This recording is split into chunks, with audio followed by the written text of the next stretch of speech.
Salut à tous, on se retrouve pour faire un autre algorithme et cette fois on va faire un algorithme donc le palindrome, c'est-à-dire on va check si une phrase ou un mot est un palindrome.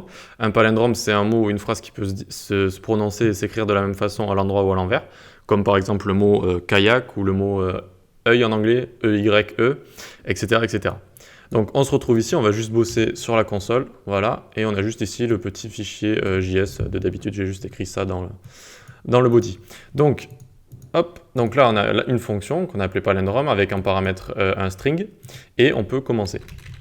Donc pour commencer, on va faire un regex qui va nous permettre de déjà enlever tout ce qui est virgule, underscore, espace dans notre string. Donc un regex, on va l'écrire comme ça, on va faire hop, anti-slash w, et ensuite on va faire en global. Hop là.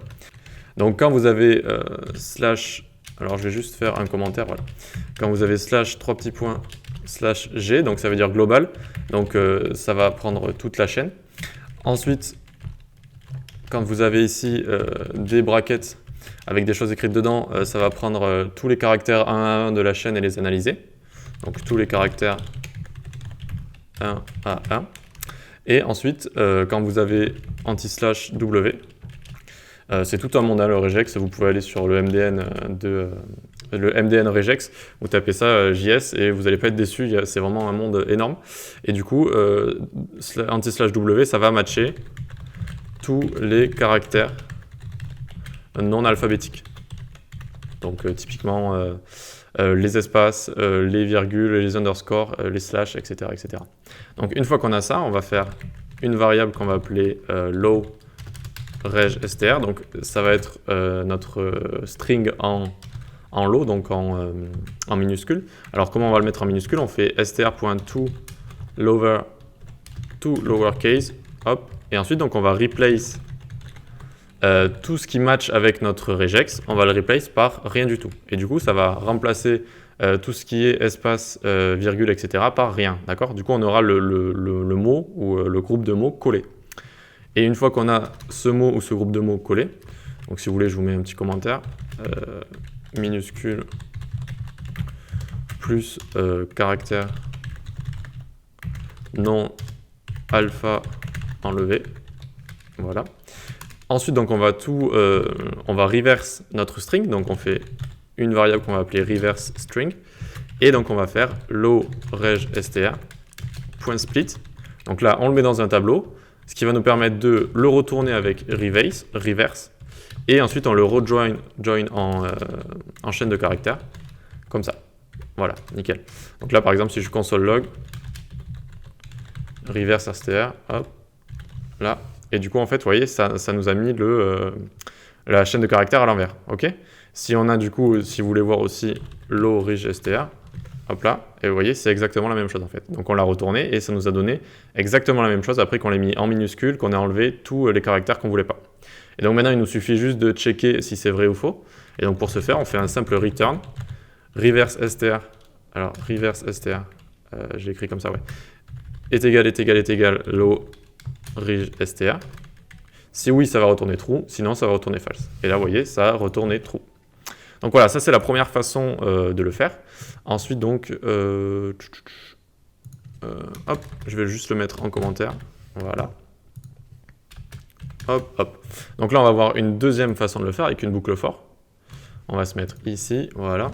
Et donc on va faire fonction palindrome. Et on va travailler, voilà, avec un string, super, donc je vais rapprocher ça quand même. Voilà, nickel. Donc là, on va commencer, on va faire exactement la même chose. Donc on va faire, bon j'ai le copier-coller, bon c'est bon. On va faire un regex, donc pareil, qui va aller check les mêmes choses. Hop, en global, donc slash g, voilà. Ensuite on va faire str est égal str.toLowerCase, donc on le met en minuscule, et on remplace les caractères qu'on veut pas. Replace par rien, voilà. Une fois qu'on a fait ça, on va faire une lettre qu'on va appeler len comme length, donc comme longueur. Et voilà, on va la faire prendre la longueur. Et une fois qu'on a fait ça, on va faire une boucle for. Dans la boucle for, on va faire un let i égale 0. I inférieur à len, donc à length divisé par 2. I++, alors point virgule. I++, ok. Voilà. Et donc là, on va dire, si str de i est strictement différent de str de length moins 1 moins i, hop, alors retourne false. Return false. Ok. Alors, pourquoi il y a...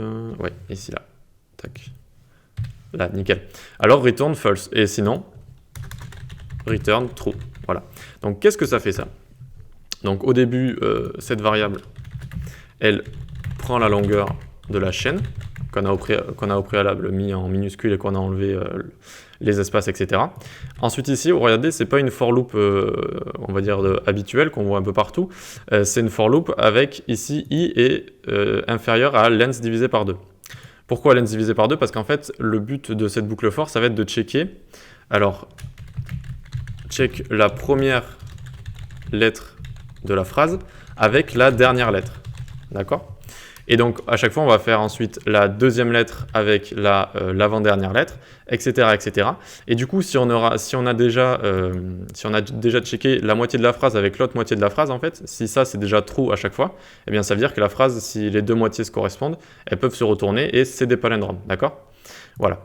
Ensuite, la petite ambiguïté ici, c'est quand on va travailler avec les crochets ici. Donc, vous savez, on commence à 0.